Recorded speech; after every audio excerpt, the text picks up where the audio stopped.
మరొకసారి మీ అందరికి వందనాలు. దేవుని వాక్యంలోనికి వెళ్దాం. లూకాసు సువార్త 5వ అధ్యాయము 11వ. వారు దోణెలను దరికి చేర్చి సమస్తమును విడిచిపెట్టి ఆయనను వెంబడించిరి. అందరూ చదువుదాం. వారు దోణెలను దరికి చేర్చి సమస్తమును విడిచిపెట్టి ఆయనను వెంబడించిరి. ఒకసారి యేసుక్రీస్తు ప్రభువారు ఒక సరస్సు తీర ప్రాంతానికి వెళ్ళాడు. యేసు ప్రభువారు ఎక్కడ ఉన్నాడు అంటే అక్కడికి ప్రజలు అనేక మంది దేవుని వాక్యం వినడానికి వస్తున్నారు. గెన్నేసరెతు అనే సరస్సు తీరానికి వచ్చాడు యేసు ప్రభువారు. అక్కడ 2 దోణులు ఉన్నాయి ఆ సరస్సులో. వాటిని ప్రభువు చూసి సీమోను పేతురుదైనటువంటి దోణి ఎక్కాడు యేసు ప్రభువారు.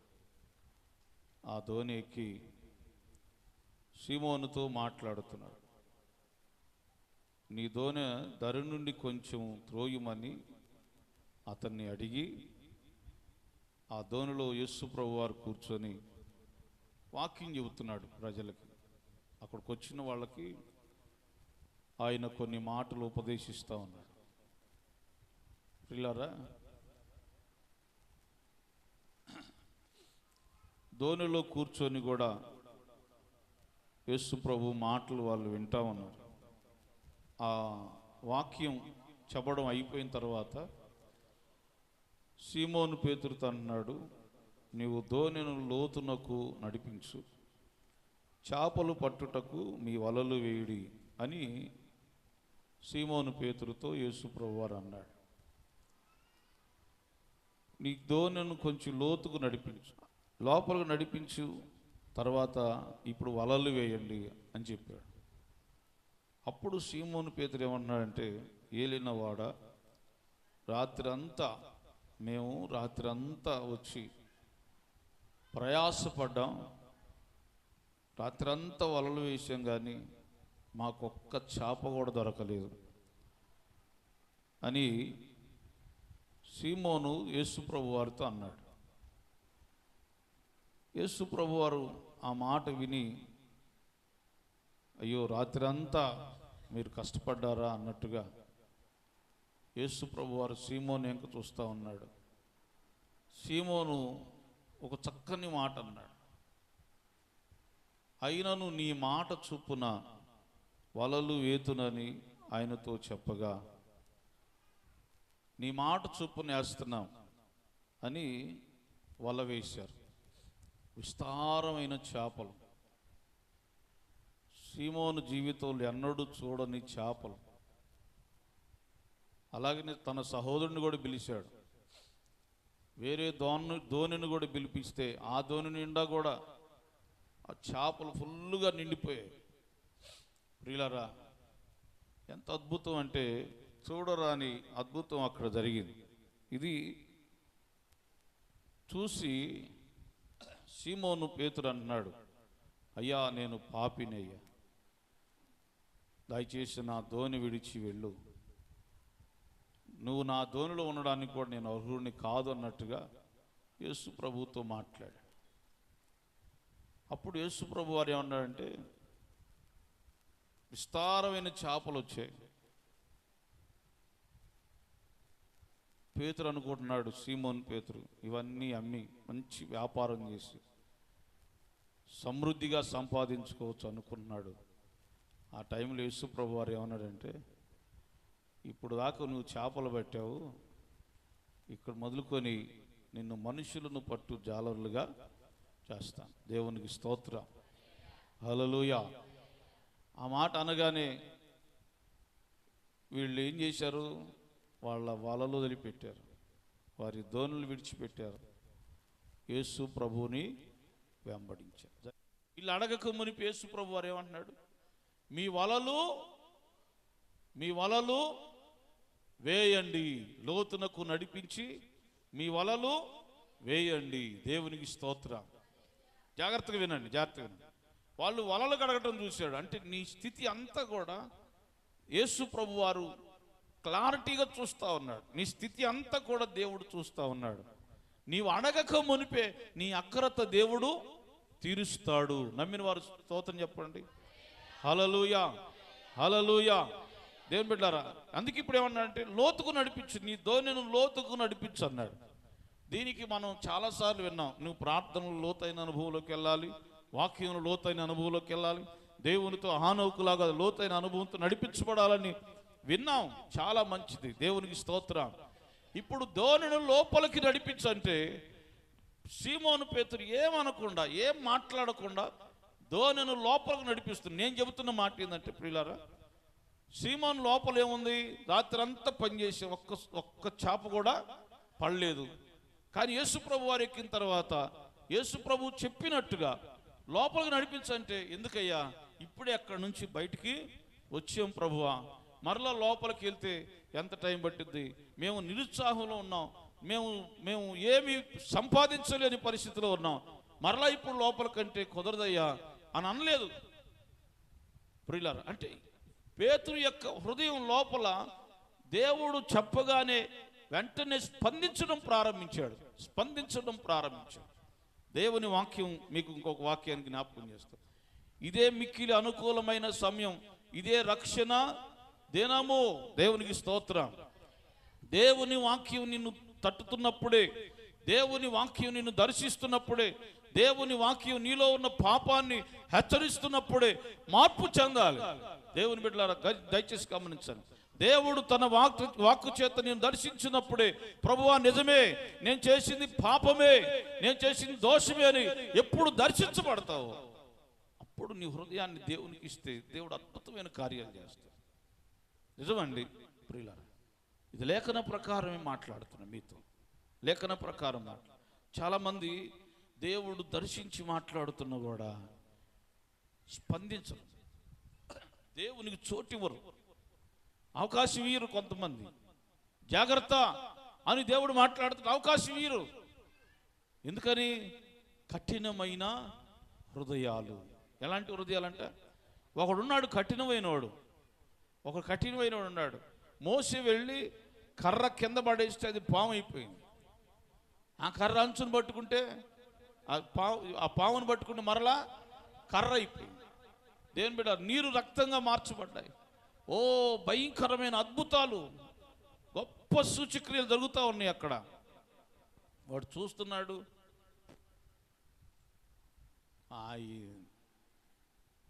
కఠినం అయిపోతుందంట. ఇశ్రాయేలు ప్రజలు ఎన్ని కార్యాలు చూశారండి? ఎన్ని కార్యాలు? చాలా. అసలు రోజు ఒక అద్భుతం. ఎట్లాంటిది? సరే, ఎర్ర సముద్రం ఇవన్నీ ఎట్లా ఉంచండి. ఎలాంటి అద్భుతం? రోజు పరలోకం నుంచి మన్నా కురిపించి దేవుడు అవసరమైన అంత ఆహారాన్ని దేవుడు వారికి ఇస్తున్నాడు. దేవునికి స్తోత్రం. గట్టిగా చెప్పండి హల్లెలూయా. కానీ ఇశ్రాయేలు ఎలా జీవించారు తెలుసా? కొంతమంది కఠిన హృదయం.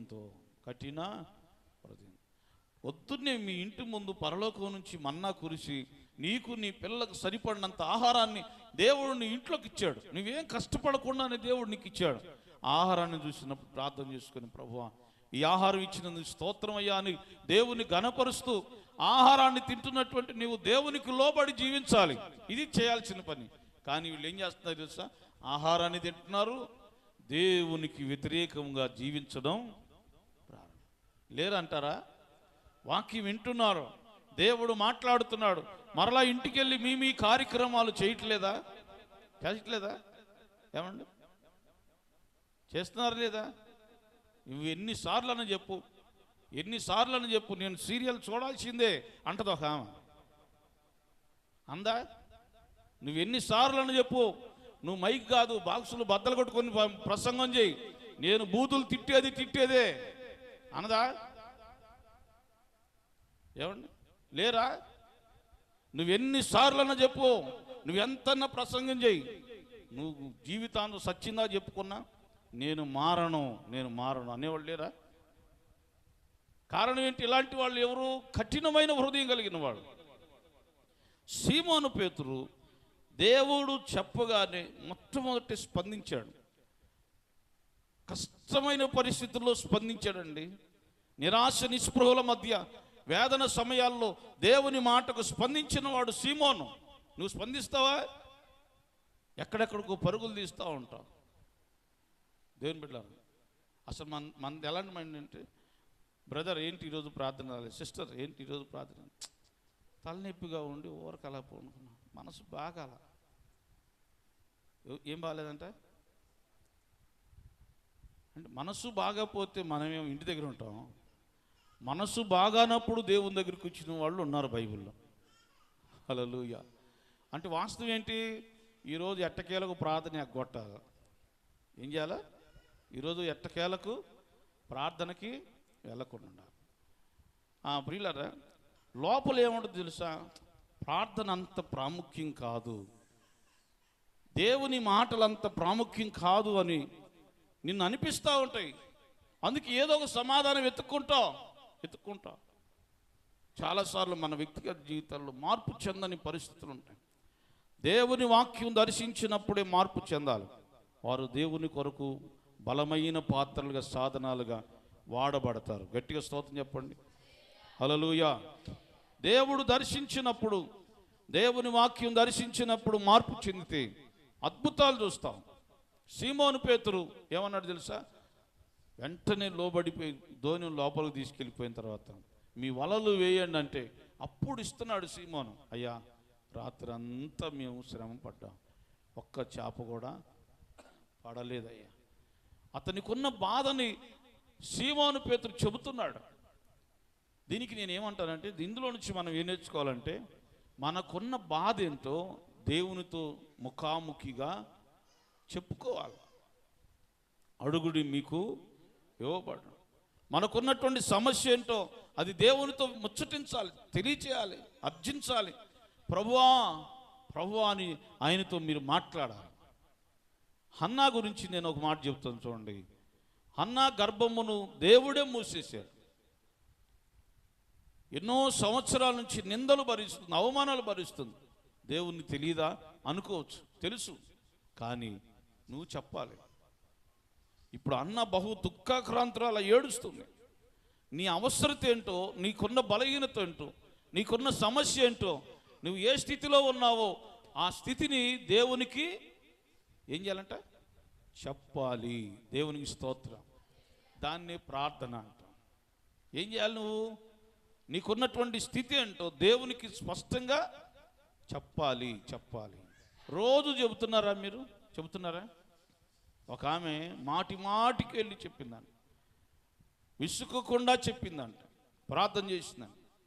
మాటికి ప్రార్థన చేయి, విసుకకుండా ప్రార్థన చేయమని ప్రభువే చెబుతున్నాడు. అంటే ప్రతిరోజు కూడా మన స్థితిని దేవునికి తెలియచేయాలి. దేవునికి స్తోత్రం. గట్టిగా చెప్పండి హల్లెలూయా. నిద్రపోకూడదండి, నిద్రపోకూడదు, మత్తులుగా ఉండకూడదు. ప్రతిరోజు నీ స్థితిని, నీ కుటుంబ పరిస్థితిని గురించి, నీకున్న సమస్యల గురించి, నీకున్నటువంటి అవసరాల గురించి దేవునికి ప్రార్థన చేయాలి. ఎవ్వరూ ఏం చేయలేరు, కానీ దేవుడు సమస్తము చేయగల దేవుడు. గట్టిగా చెబుతా హల్లెలూయా, హల్లెలూయా, హల్లెలూయా. కాబట్టి ప్రియులారా, నీ సమస్యను దేవునికి చెప్పాలి. చెబుతున్నారా? మరి ప్రశ్న అదే, చెబుతున్నారా? రోజు చెబుతున్నారా? అంటే ప్రార్థన చేస్తున్నారా అని అర్థం. ఆ మాట అంటే మీరు పట్టించుకోరు, అందుకని చెబుతున్నారా అంటున్నా. రోజు ప్రార్థన చేస్తున్నారా? మీ కుటుంబాన్ని గురించి రోజు మాట్లాడుతున్నారా? మీ కుటుంబంలో ఉన్న సమస్యల గురించి దేవునికి ప్రార్థన చేస్తున్నారు రోజు? సంఘ అవసరాల గురించి ప్రార్థన చేస్తున్నారా? ప్రపంచంలో జరుగుతున్నటువంటి భయంకరమైన విపత్తుల గురించి ప్రార్థన చేస్తున్నారా? నశించిపోతున్న ఆత్మల కొరకు ప్రార్థన చేస్తున్నారా? దేవుని చెబుతున్నారా? ఏం చెప్పం. ప్రార్థన చేయడానికి టైం లేని వ్యక్తులు అయిపోయాం మనం. ఎంత బిజీ, కోట్లు సంపాదిస్తున్నావా, లక్షలు సంపాదిస్తున్నావా? ఏమండి మరి ఎందుకని సమస్యలతో ఉన్నావు? సమస్యతో ఉన్నవాడేమో దేవుని మాట వింటున్నాడు. సమస్యలతో ఉన్నటువంటి మనం దేవుని మాట వింటే ఖచ్చితంగా మోకాళ్ళు నీ ప్రార్థన చేస్తాం. దేవునికి స్తోత్రం. ప్రియులారా, ఇక పేతురు గురించి కొన్ని విషయాలు మాట్లాడతా. చూడండి, పేతురు ఏమన్నాడంటే, అయ్యా నీ మాట చొప్పున వల వేస్తున్నా, నీ మాట చొప్పున వల వేస్తుంది. దేవుని మాట చొప్పున. దేవుని మాట వింటే చాలా శ్రేష్టమైనది. ఇక ఆ సబ్జెక్ట్ చాలా పెద్దది, నేను దాన్ని చిన్న విషయాల్లో ముగించేస్తాను. దేవుని మాట వింటే నీ జీవితంలో ఆశీర్వాదం. దేవుని మాట చొప్పున, నీ మాట చొప్పున, ప్రభువా నీ మాట చొప్పున వల వేస్తున్నానని వల వేశాడు. విస్తారమైన చేపలు ఆ వల నిండా పిగిలిపోయేటట్టుగా పడ్డాయి. దేవునికి స్తోత్రం. దేవుని మాట చొప్పున నీవు చేయగలిగితే నువ్వెన్నడూ చూడని ఆశ్చర్య కార్యాలను నీ కుటుంబంలో చూస్తావు. దేవుని మాట వింటే అసాధ్యమైన వాటిని దేవుడు సాధ్యపరిచి నీ దగ్గరికి తీసుకొస్తాడు. దేవునికి స్తోత్రం. హల్లెలూయా.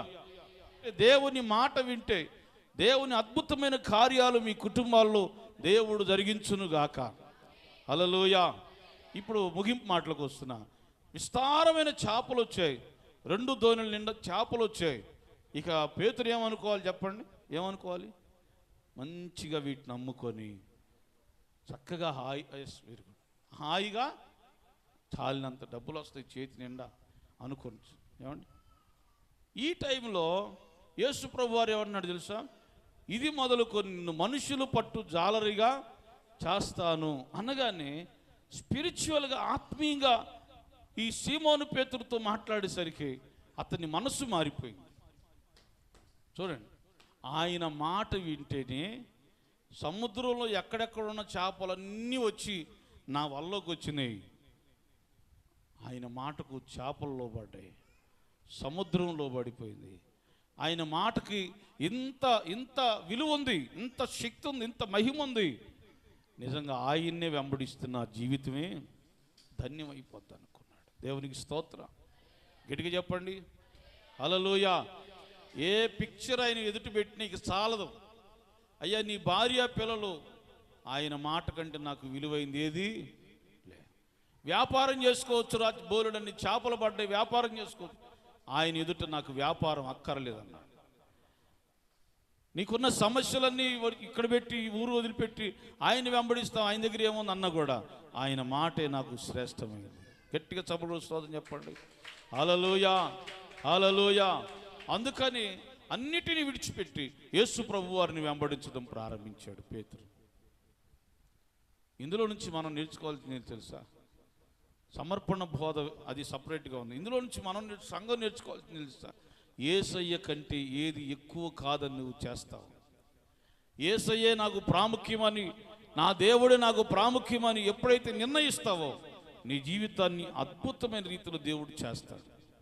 నీకు ఎప్పుడు డబ్బు పిచ్చి, ఎప్పుడు బంధువులు పిచ్చి, చుట్టాలు పిచ్చి, ఏమండి, నీకెప్పుడు పొలం పిచ్చి, నీకెప్పుడు వ్యవసాయం పిచ్చి, ఈ పిచ్చే ఈ భూమి మీద పిచ్చి అంతా వదిలే రోజు ఒకటి వచ్చింది, అదే మరణ పిచ్చి. ఏ పిచ్చి? సచ్చిన తర్వాత నువ్వు ఎట చచ్చావు ఎవడు చూడడు. నేను సచ్చిందాక వదలకు కొంతమంది పిచ్చి. అర్థమవుతుందా? హల్లెలూయా. యేసయ్య కంటే చుట్టాలు ముఖ్యమండి నీకు? యేసయ్య కంటే డబ్బులు ముఖ్యమా? యేసయ్య కంటే పొలం ముఖ్యమా? చుట్టాలు అంటావు. నువ్వు అప్పులు పాలు అయితే ఒక్క చుట్టం కూడా నీ దగ్గరికి మీరే చదువుతున్నారు రాడని. నేను అనకముందు మీరే అంటున్నారుగా. లోకంలో ఉన్న వాటన్నిటి ఈరోజు అబ్బాయి సమయాలు చదివాడు కదా ప్రసంగ గ్రంథంలో. ఏంటి 1వ అధ్యాయం? అంతా వ్యర్థమే, అన్నీ తెలుసు. కానీ లోకంలో దేవుని కంటే ఏది ఎక్కువ కాదని సీమోను పేతురు గ్రహించాడు. యేసు ప్రభు వారు వెంబడించమనగాని అన్నిటినీ విడిచిపెట్టి ఆయన్ని వెంబడించాడు. ఈ లోకంలో అన్ని ఆచారాలని, పద్ధతుల్ని, ఈ లోక సంబంధమైన వాటన్నిటిని విడిచిపెట్టి యేసయ్యను ఆరాధించడానికి నువ్వు ఎక్కువగా సమయవి. ఉదయం లేవగానే దేవునికి సమయవి. ప్రభువా నీవే నాకు ప్రాముఖ్యత, నీవు లేవగానే ప్రార్థనకు సమయవి. దేవుడు ఎంత ఆనందిస్తాడు తెలుసా? నీకు ఏవి అవసరం వాటిని దేవుడు సమకూరుస్తాడు. లెగుస్తానే అన్నం కొండ ఎక్కడ అని లెగుస్తున్నావా? నా బొవ్వ ఎక్కడ, నా బొవ్వ ఎక్కడ, బొవ్వ ఉందా లేదా అని చెప్పి, కూర నా కోసం దాచిపెట్టారా లేదా అని చెప్పి ఎదురు చూస్తున్నావా? ఏమండి, లెగుస్తానే కొంతమంది లెగుస్తానే చేయి చూసుకుంటా, అబ్బా ఇలా కలిసి భర్తను కోల్పోయిన ఆమె ఎదురొచ్చిందనుకో, లేచిన తర్వాత భర్తను కోల్పోయిన ఎదురొచ్చింది అనుకో, ఏం చేస్తావు? కొంతమంది ఈ ధ్యాసలో ఉంటారు.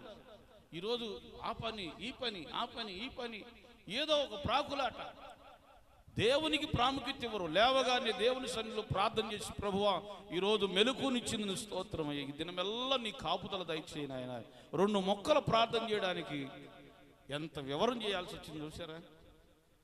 లేవగానే పెద్దోడో పెద్దోడా రారా, ఆహా ఏమండి? దేవుని సన్నిధిలో దేవునికి ప్రాముఖ్యత ఇవ్వాలి. దేవునికి ప్రాముఖ్యత ఎవరిస్తారో వారి జీవితాల్లో దేవుడు అద్భుతమైన కార్యాలు చేయునుగాక.